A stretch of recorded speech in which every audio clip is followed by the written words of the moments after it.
duherukana ubushize ubwo GAEL yari amaze kumenya ko TETA ari muzima yabasha kubyara, amaze kumenya ko umupangu w'ikinyoma wose wateguwe na Liza.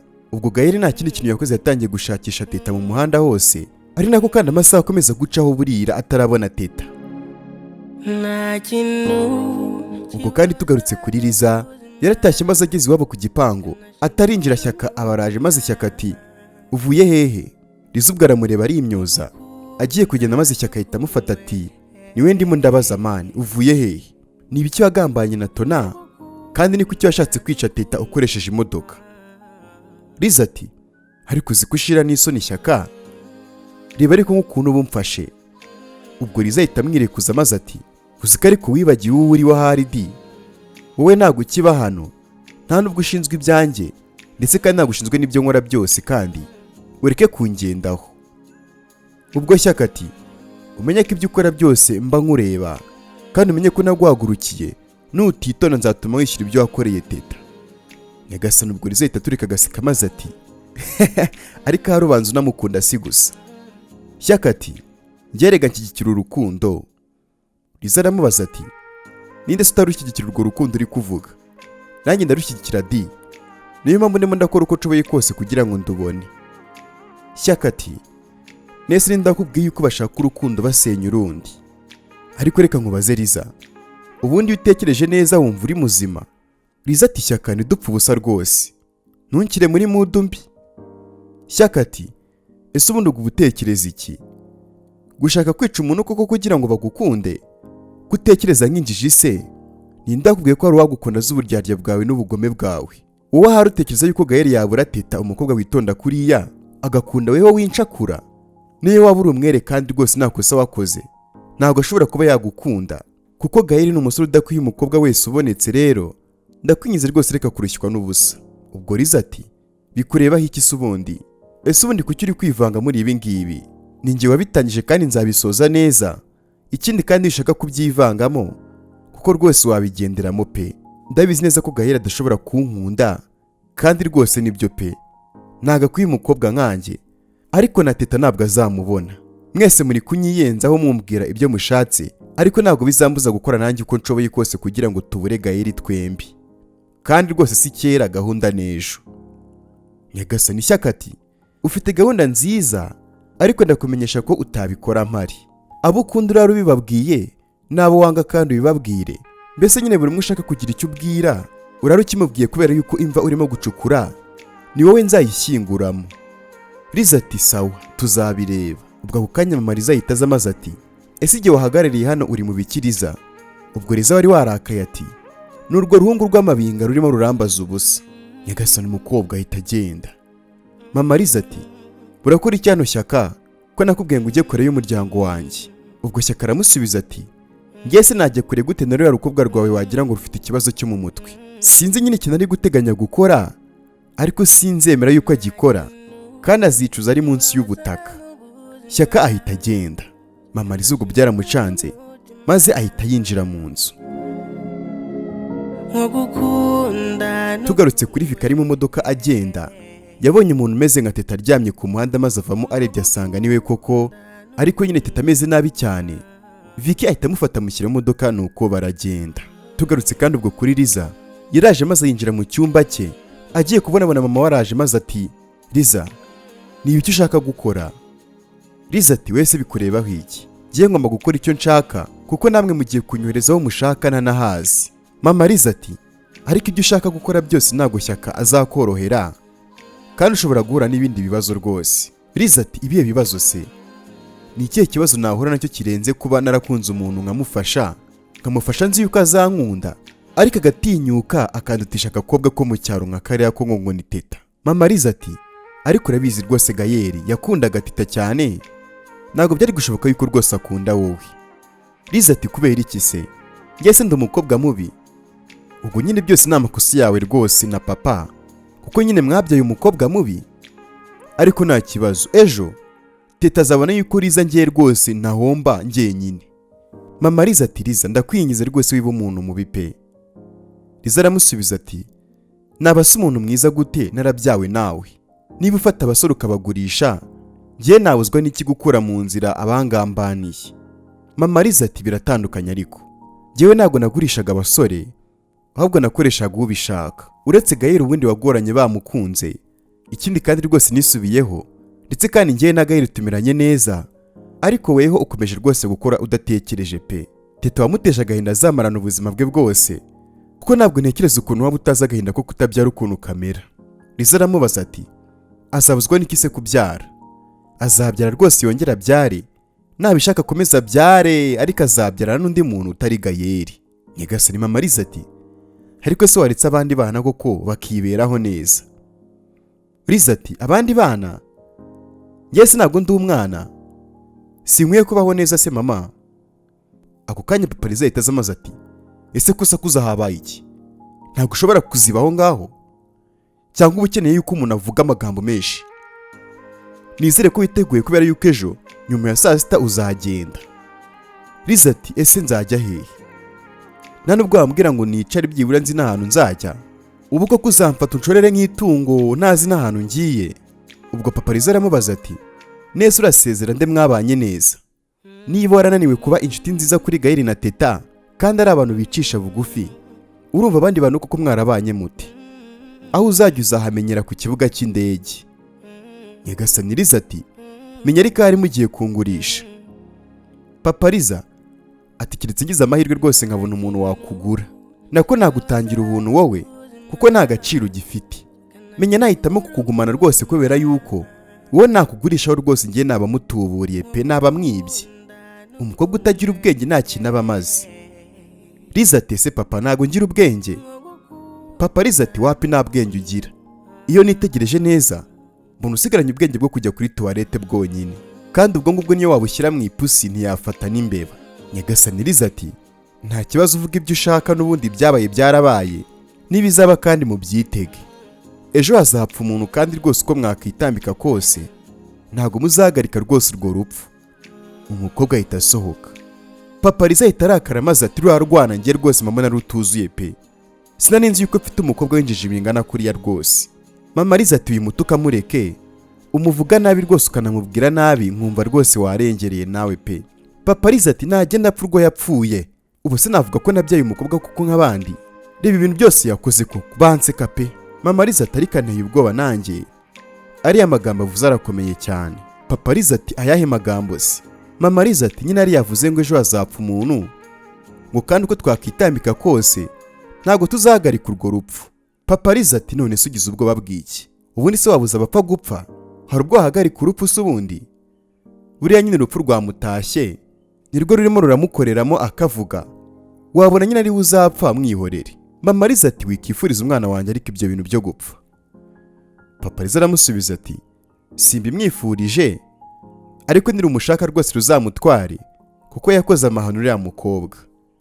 Ibaza ariko umunsi GAEL na TETA bamenye yuko Liza ariwe wateje iriya mpanuka, nzajya hehe kuko mwabantu mwe? Nzavuga ngo iki? Mama Liza ati nukuri wibitindaho, ahubwo se uzamwohereza hehe iyo ureka byibuze agasoza kaminuza koko? Papa Liza tubone se aho yigiye byamumariye iki ko wagira ngo abize nibo njiji? Umuntu wiza akora ibintu nka biriya koko ni ukwiga ngo yicarane impamyabumenyi gusa nta n'ubumenyi afite? Nagenda bari kubana na musaza we wenda azashyira ubwenge ku gihe. Mama Liza ati nta kundi, azagende TETA na GAEL rwose bimerere neza.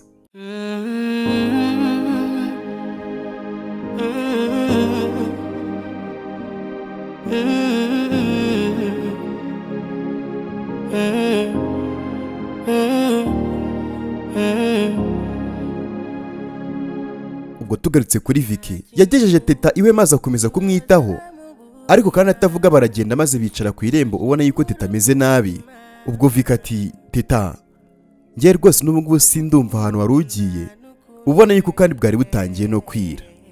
Ikindi kandi ntabwo urakira pe, nta nubwo ndi kwiyumvisha ukuntu umuganga yakuretse ngo ugende nta bwenge agira pe. Umuganga nk'uwo wabaho? Ese ubundi kutambwira wari ugiye hehe ko hari ahantu umusanzu uri kujya atari mu nzira ijya ahantu muba? TETA ubwo ntiyavuga maze agumya guceceka. Vicky ati nyine wihangane ko ndimo ndakuvugisha utabishaka, ahari nyine wenda ushaka kugumya ucecetse, kandi nyine ntabwo nakurenganya kubera ko ndakumva.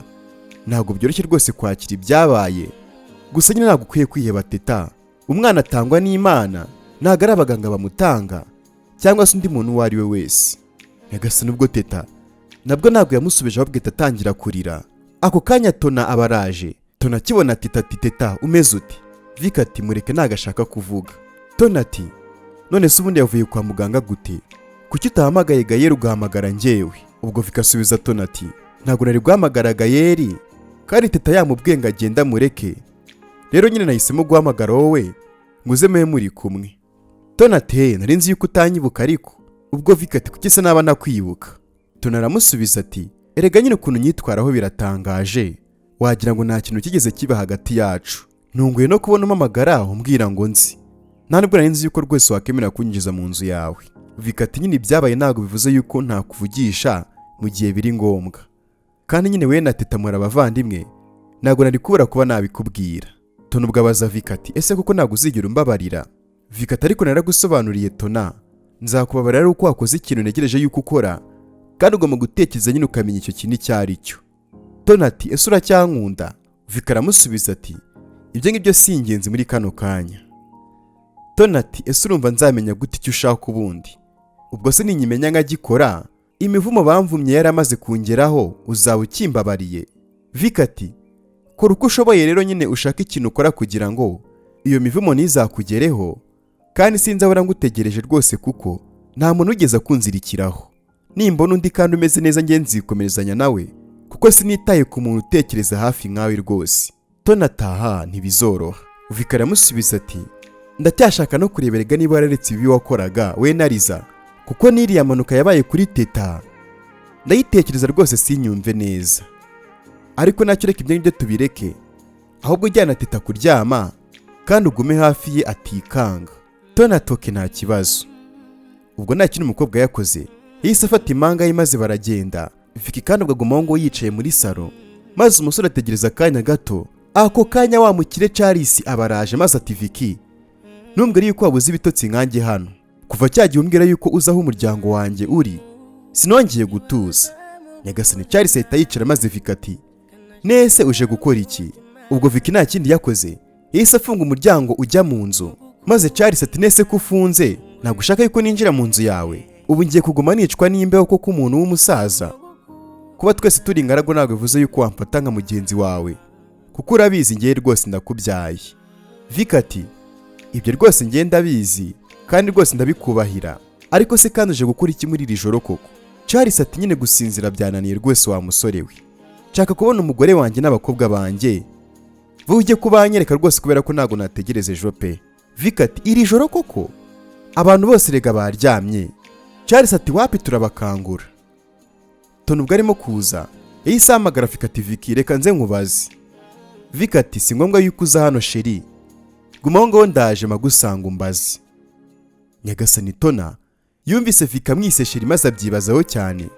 Ubwo wa mukire Charles ati kumbi sheri wawe ari hano, niyo mpamvu hanze ko ninjira mu nzu? Ese ubona ndi umugabo w'umuheye si koko ku buryo nagutwara umukunzi wawe koko Viki? Umukobwa mukundana ndamubyaye ntago namutereta rwose. Vika ati ariko ibyo ni wowe ubyivugiye rwose. Nyagasani ubwo nta kindi cyabaye Tona ahita asohoka maze ati Viki unyise sheri. Tona ahita abona Vika ari kumwe n'undi muntu, maze Charles areba Tona maze aramusuza aramubwira ati nitwa Charles, ndi papa wa Viki. Ubwo Tona nawe ati nanjye nitwa, ataravuga Viki amuca mu ijambo ati uyu nguyu ni umukunzi wanjye turakundana cyane. Ubwo Tona byakomeje kumucanga maze ahita yicara, nuko abwira Vika ati ariko ntabwo ugeze umbwira yuko ufite papa wawe. Vika ati nyine ntabwo ari papa umbyara, ahubwo ni papa twahuye nyine nk'ibisanzwe, njye mufata nk'umubyeyi wanjye nawe akafata nk'umwana, ikindi kandi ni inshuti yanjye twahujwe na business, yaraje kureba nyine uko umuhungu we ameze. Charlie wataha rero rwose urabona yuko bwije natwe nyine tugiye kuryama. Charles ati singaniriye n'umukunzi wawe ariko kuki ubundi ushaka yuko nta kano kanya? Bakiraho ngo Teta ahita asohoka maze ati ntabwo ndyama rwose njye mfite ubwoba. Teta nawe ahita yicara aho ngaho. Ubwo Charles yarabarebye maze abona abana barasa cyane, nuko arabaza ati mwese muri impanga se? Tona ati yego, njye nitwa Tona wakitwa Teta. Nyagasani ubwo Charles disi yabaye nk'umuntu utunguye cyane maze biramurenga araseka bivanze n'agahinda kenshi. Umugabo atangira gusuka amarira ashyushye nk'ibyo yabyisafuriye irimo amazi ateretse kuri gazi.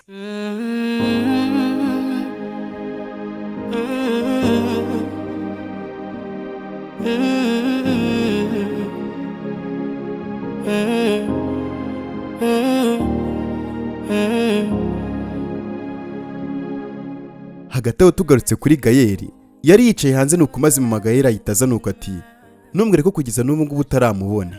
Gael ati namubuze rwose mama. Mama Gael disi agenda karamwica maze ati byose ni ukubera njyewe, iriya mpanuka ntabwo yari kuba, ariko nyine kubera kutumva kwanjye byarangiye ibaye.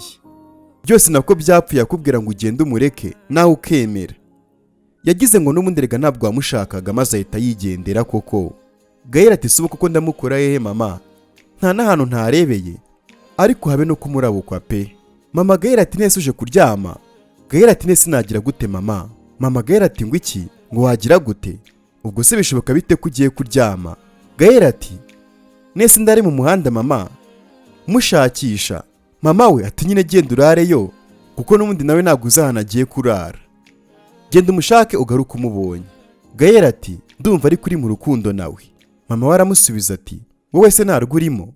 Ubwo Gael ati nyine mama ndumva urimo gutekereza nk'umuntu urimo kundusha.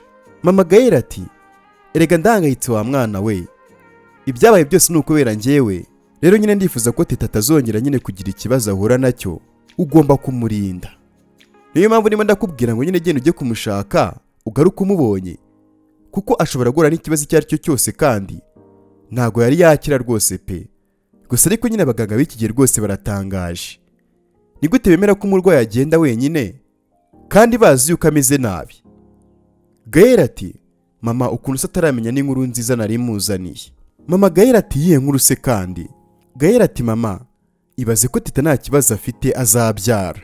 Mama wati se kandi wabikuye hehe.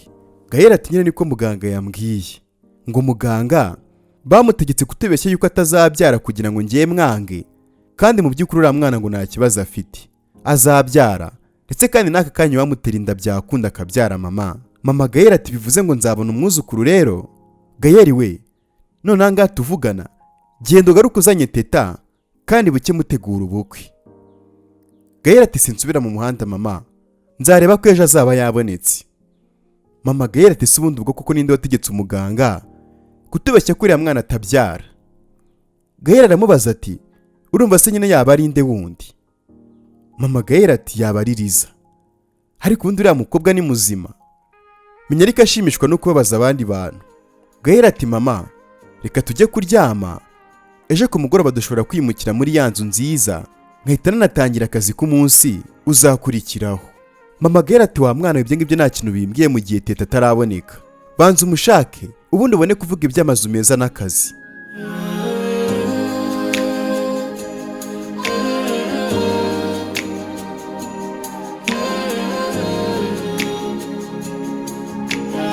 Tugarutse mu rugo kwa Vicky, ubwo bose kandi bari bumiwe, barimo barareba ukuntu Charles umuntu w'umugabo rwose afite agahinda kadasanzwe. Nuko Tona aramubaza ati se ufite ikihe kibazo.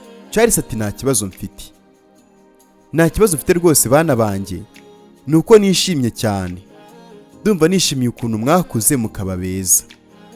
Ubwo Tona abaza Charles ati uratuzi kuva kera se tutarakura, ubu ngubu tukaba twarabaye babi. Ubwo Charles ati nyine nimunyumve nabi, nuko nyine nishimiye kubabona pe. Tona ati nubundi rega ba Charles mwese sinzi ikibazo rwose mujya mugira, nyagasani TETA ubwo ngubwo ahita yungama ati mumfashije rwose mwareka kuvuga iryo zina Charles hano ko rwose njye biri kumbangamira pe. Vicky nyeneye kwigendera. Vicky ati ushaka se kujya hehe, nkwamagarire Gael. TETA ati wapi mureke wimutesha umutwe. Gael namuretse ntabwo nshaka kuba namubera umutwaro kandi mbizi yuko ankunda, ikindi kandi nawe abizi yuko ntacyo nzamumarira, njye nshaka kwisubirira mu cyaro nyine wenda nzamera neza nabona Gael. Charles aramubaza ati Gael se kandi muhuriye hehe. TETA ati nyine Gael turakundana, nako twarakundanaga ariko nyine byarangiye. Charles ati yakubabaje se. TETA ati turakundana, nako twakundanaga ariko byarangiye. Charles aramubaza ati yakubabaje se. Tona ahita yungama atari ku bundi kukibaza ibibazo byinshi wa mugabo we, waganiriye na Vicky wenyine twebwe katureka, nakuri Charles nta wakurenganya. Ubwo uyu mugabo atari kari Charles ubanza yarabakoreye ikintu kibi cyane. Tona atarakagwe mu kuzimu. TETA reka tujye kuryama ahubwo. Nyagasani ubwo Charles ati nese mbere yo kugenda kuryama nimwareka nkababwira inkuru. Tona aramusubiza ati nta muntu ukeneye inkuru zawe rwose wa mugabo we. Ubwo TETA ati ratangiye nyibwirire wenda nanamera neza. Charles ahita avuga ati Tona agira imyitwarire idashobotse, ariko Teta ni nka nyina neza gusa nyine nta kintu bitwaye, n'ubundi impanga ntago zijya zimera kimwe. Vika ahita amubwira ati Charles rero ndumva ibyaba byiza ari uko waba utashye ukazavuga iyo nkuru rwose ari ku manywa. Teta ati oya, njye nshaka kuyumva kugira ngo ndebe ko namera neza, nimutabishaka mugende rwose njyanyibwirire rwose iyo nkuru ndumva nyikeneye. Tona ati ntabwo tugusiga Teta, navuga nyine ibyo avuga nta kundi nyine turapfa kubyumva. Ubwo Charles ati nimupfe kuyumva ahubwo muyumve bibarimo rwose. Inkuru rero imeze gutya: hari umusore wakundanye n'umukobwa bibera mu cyaro, mu by'ukuri atari abakire atari n'abakene. Uwo musore nta muryango yagiraga, yaribanaga ahingira abantu akanenga inzoga zawo kugira ngo nyine abone amafaranga. Naho uwo mukobwa we yabanaga na nyirakuru. Umunsi umwe rero umukobwa yasuye umusore, maze birangira baryamanye amutera inda. Uwo musore ajya gushaka akazi mu mujyi, nuko amenye ko yateye inda aragaruka abana n'uwo mukobwa, ariko nyine biba ngombwa yuko asubira gukorera amafaranga asiga umugore. Nuko maze umugore nyuma aza kubyara, umugabo arongera ava mu mujyi agaruka mu cyaro kugira ngo abane n'umugore we ndetse n'abana, ariko nyine ubukene bwari bwishi ndetse no kubona ibyo kurya ari ikibazo, ku buryo babwirirwaga bakanaburara. Umugabo rero yabwiye umugore ko agiye gusubira mu mujyi gukorera amafaranga, nuko maze umugore arabyanga. Umugabo yaramwumviye ntiyagenda, ariko nyine uko iminsi yagendaga ihita ubukene bwakomeje kuba bwinshi cyane, maze umugabo asubira gukorera mu mujyi atabwiye umugore. Umugabo yageze mu mujyi agira amahirwe rwose amafaranga arayabona, nuko ategura rwose gusubira mu cyaro ajyanye amafaranga yakoreye, na cyane ko yaranakumbuye umugore we. Uwo mugore we rero nta telefone yagiraga, byibura ngo bajye banavugana kuri telefone. Ubwo umugabo nta kindi yakoze, yageze mu rugo mu cyaro, maze arebye aho yasize umugore asanga aho babaga rwose n'abantu bahaba. Umugabo arabaririza abura amakuru y'umugore we, azenguruka uburere bwose bwo mu gihugu ashakisha umugore aramubura.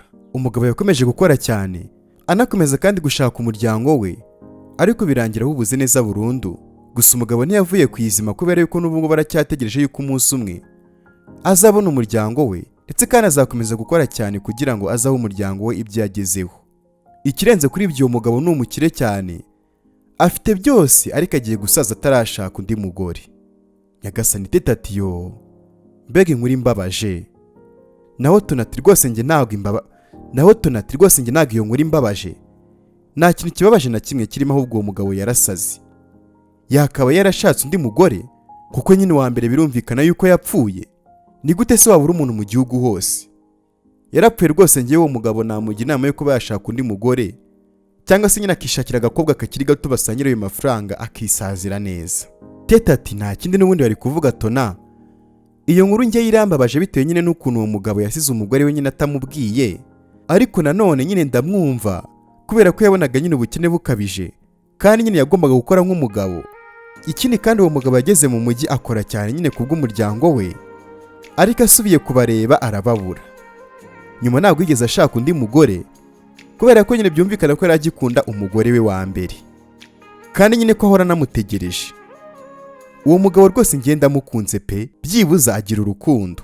Nyuma yo kugira urwo rukundo kandi ntiyashishikajwe no gusangira amafaranga n'abakobwa bakiri bato nk'uko, ahubwo nyine ahora ategereje ko azabona umuryango we. Ese kuki Imana yemera ko rwose ibintu nk'ibyo ngibyo bibaho ku isi koko? Ibibazo mu rukundo ntabwo bizigera bishira pe, ariko byibuze Imana ifashe nyine uwo mugabo azongera ahure n'umuryango we, kuko ni umugabo mwiza rwose ukwiye gushimwa. Kuko rwose njye ndumva ari umugabo mwiza ukwiye gushimwa. Hagati aho ariko ntabwo wavuze ku by'umwana babyaye. Charles ati si umwana ahubwo ni impanga twabyaye Nyagasani. Ubwo Teta arebana na Tona maze ati impanga? Mwanjye na Tona? Charles ati yego. Tona ati bari abahungu se cyangwa bari abakobwa? Charles ati bari abakobwa. Ubwo Teta ati abakobwa twaragowe rwose, abagabo benshi bakunda gusiga abagore babyaye abakobwa. Ubwo Charles ahita ababwira ati mwabana mwe rero, sinigeze nifuza kubabaza mama wanyu. Nyagasani ubwo Teta na Tona bahita barebana maze nawe baramureba, nuko arababwira ati nyine sinzi ukuntu nabivuga, gusa nyine nishimiye kubabona nyuma y'imyaka myinshi. Tona atari ku uyu mugabo si umusazira. Charles ati umugabo nababwiraga mu nkuru rero ni njyewe, naho umugore ni mama wanyu, abana ni mwebwe. Teta we na Tona baratunguye cyane maze ati none ushaka iki? Watumenye gute se ubundi? Ubwo Charles ati nyine ninjye wabise amazina mwitwa. ubwo Teta ati wapi njye nta papa ngira, ariko uwari papa na mama yarigendeye, abandi rwose simbazi, sinshaka no kuba nabamenya rwose. Teta ahita ahaguruka akababwira ati reka nigendere. Vika aramubaza ati Teta ugiye hehe se? Erega nta mbaraga ufite Teta. Teta aramusubiza ati imbaraga zinkura hano zo rwose ndazifite.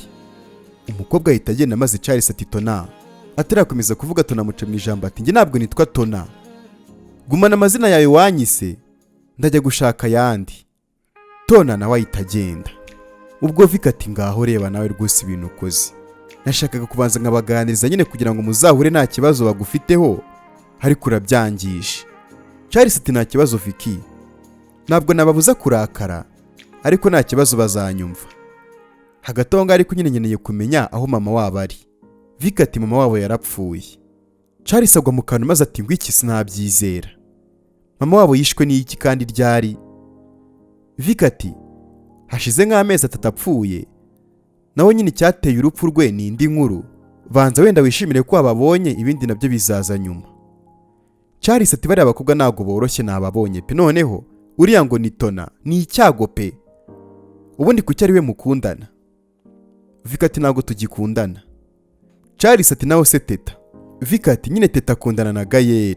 Charles ati uriya mwana Teta rero namukunze cyane, reka nitahira nyine ubwo ndakomeza kubitwara gakeya, nawe nyine umfasha hari wenda nyine Imana nibishaka bazanyumva, kandi niba batananyumva nta kibazo, nzabaha ibyo nakoreye byose ku bwabo, ubundi nigendere nta kibazo. Ikindi kandi GAEL agomba kuza ejo agatangira akazi. Ubwo nta kindi cyabaye Charles ahise yigendera. Ubwo nta kindi cyabaye Charles ahise agenda. Teta na Tona nabo bahita bataha maze bajya hamwe. Tona aba ubona yuko abana batunguwe n'inkuru bakiriye.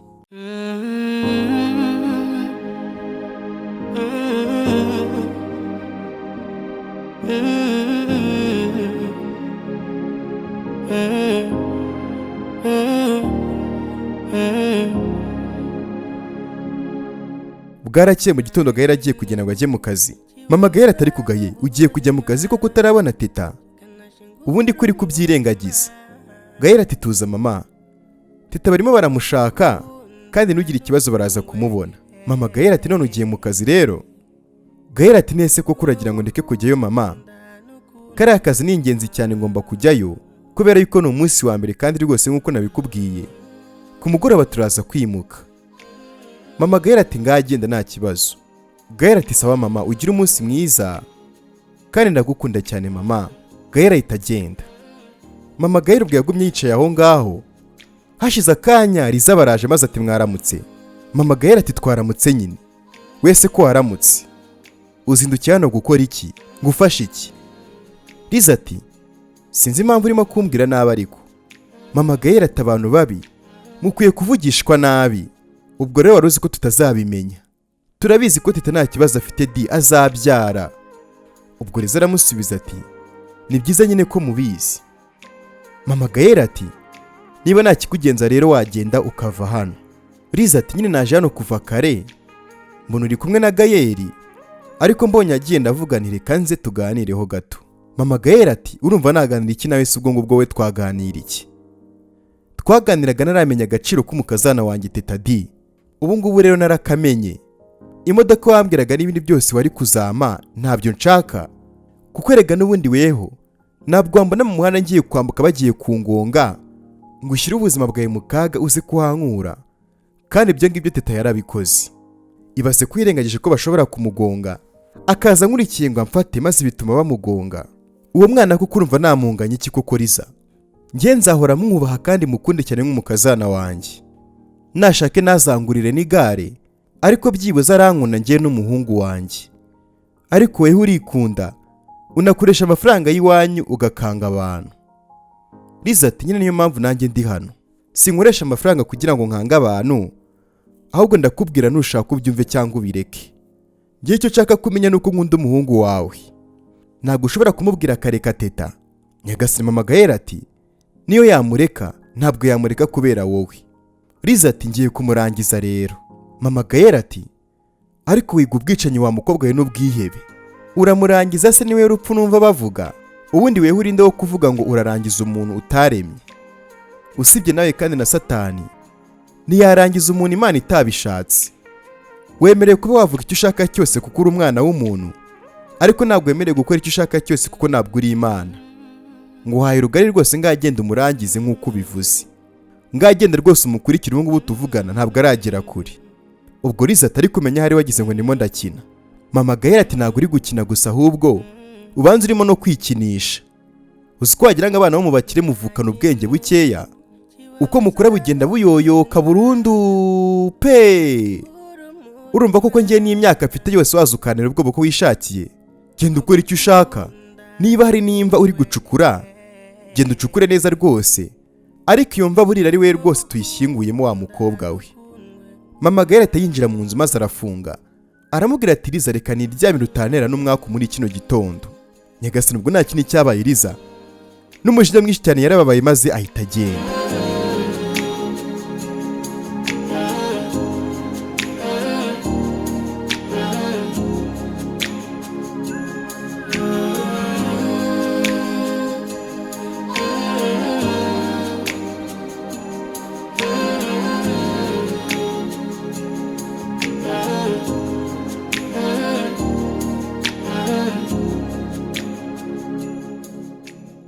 Haciyeho umwanya tugaruka kuri Teta akiryamye, nawe Tona yicaye hanze nuko Liza abaraje.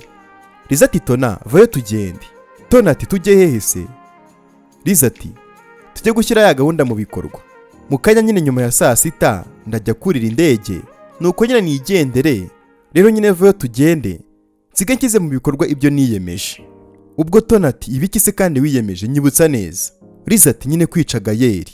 Ubwo tunamuca mu ijambo ati cicika vuga make Teta atakumva. Liza ati Teta ari hano se? Tona ati yego yaraye hano, ariko nyine aracyarwaye niyo mpamvu akiryamye. Liza ati tujye kure nyine atatwumva. Bahise begera hirya maze Liza ati Tona ni ibiki wankoze? Numbwire ko wangambaniye. Tona ati ngugambanira gute se? Liza ati nese kuva ryari uri inshuti na Teta ku buryo aza no kurara hano? Tona ati ariko Liza uzi ko banza wibagiye ko njye na Teta turi impanga, none se yari kurara mu muhanda kandi mfite inzu mbamo? Ubwo Liza ati nizere ko utamubwiye gahunda ariko njye mfite. Ubwo Tona ati naba mbimubwira se nshaka iki? Njye Gael nta kintu rwose ambwiye kuko nta kintu ari cyo kuri njyewe, rero umukorera icyo ushaka. Ibyo njye nangaga nuko nyine twakomeza guhemukira nyine Teta, rero nyine Gael we nta kibazo njye mfite kabisa. Liza ati rero ndagiye kandi nawe turajyana. Tona ati ugiye hehe se? Liza ati nyine ngiye kwica Gael, dore ngiriye imodoka ndayimugongesha rimwe maze umusore ahita apfa, kandi nadapfa ndamukurikirana misoreze no kwa muganga, ubundi ngiye mbitenurira indege nigendere. Biraba birangiye twese n'ubundi tumubuze, n'ubundi niwe twapfaga. Tona ati ngagenda nyine wenyine. Liza aramubaza ati ngwiki ntago se tujyana? Nshaka yuko njye nawe tujyana mu modoka nkamugonga turi kumwe njye nawe. Nyagasani. Tona ati ibyo se ubwo ni ngombwa? We genda ubikore, ngiye si ngombwa yuko rwose nza. Liza ati ariko se koko Tona wajya ureka gushaka kuntenguha koko? Twavuganye ko uzamfasha, rero reka tujyane pe, kuko erega urumva nyine si ibintu byoroshye nakikorana njye nyine, kandi nyine ni ikintu cya nyuma ngusabye nyine nk'inshuti yawe, kuko sinzi yuko nzongera kugaruka mu Rwanda rwose, kuko uyu nguyu ni umunsi wa nyuma njye nawe rwose turi kumwe. Tona ati ntabwo uzigera ugaruka mu Rwanda se? Liza ati simbizi, gusa nyine urabizi yuko ngiye kugenda kubera yuko ari papa wabishatse, ni nkaho nyine ari igihano, rero sinzi yuko nzagaruka. Tona ati birambabaje pe, reka ngusezere. Bahita bahoberana maze Tona ati sha Liza ni ukuri nzagukumbura, ukuntu njye nawe twirwanyeho koko kugira ngo ubone Gael nanjye nsubirane Vicky koko birangiye ugiye. Liza ati none sha biranze, none ngiye kumubura burundu, gusa nyine we Vicky rwose muzasubirana, ngareka tugende. Ubwo Tona ati ntabwo nirirwa nsubira mu nzu, nasaga Teta yakangutse akambaza byinshi, reka tugende. Bahita bajya mu modoka maze baragenda. Nuko Tona ati nese ubundi uza hano Gael ari? Liza ati yego, ubu ngubu bari mu muhanda ndabizi kubera yuko hari akazi agiye kujyamo. Ubwo Tona ati yo Gael disi, nuko umunsi w'umuntu wo gupfa ugera disi atabizi, ubu arimo kugenda yishimye ngo ameze neza atazi yuko agiye gupfa. Nta kundi nyine aheza ni mu ijuru, ariko ibi ngibi ni ukuba ikihebe pe Liza, ubundi kuko Gael wamuretse ukigendera mu mahoro, uzi yuko umuzimu uzagutera? Ubwo Liza aramubaza ati shato najya ureka imiteta aho ngaho, ubwo so umuzimu uzava mu Rwanda ukangiraho aho nzaba ndi, uzaba waje mu yihe ndege? Ariko sinumva n'impamvu uri kumugirira impuhwe pe. Ubwo Tony ati nyine teta nabura Gael azapfa pe, kandi naba nsigaye njyenyine. Liza atari kuguza abantu bose basigaye bonyine muri ino si. Ikindi kandi wibuke yuko iki ngiki ari ikintu cya nyuma nyine tugiye gukora nk'inshuti. Ati nta kundi nyine uwagenewe gupfa aba agomba gupfa. Liza ati ahubwo se we ugira ngo Gael si tumugezeho? Dore nguri yahagaze. Nyagasani ubwo Liza ahita aparika imodoka maze ati agiye kwambukira hariya maze ahita azamuka, ngiye gufatiraho maze imite mugonga. Nyagasani ubwo Tona ati nyine gira vuba ahubwo twagiye. Ubwo nta kindi Liza yakoze, yarongeye yatsa imodoka maze ahita agenda yafatiyeho. Ubwo kandi Gael nawe ahita yambuka umuhanda maze ako kanya hahita hamanuka indi modoka ya danje nini yafatiyeho ku muvuduko mwinshi udasanzwe, ihita igonga ya yindi ya Liza na Tona bari mu Nyagasani.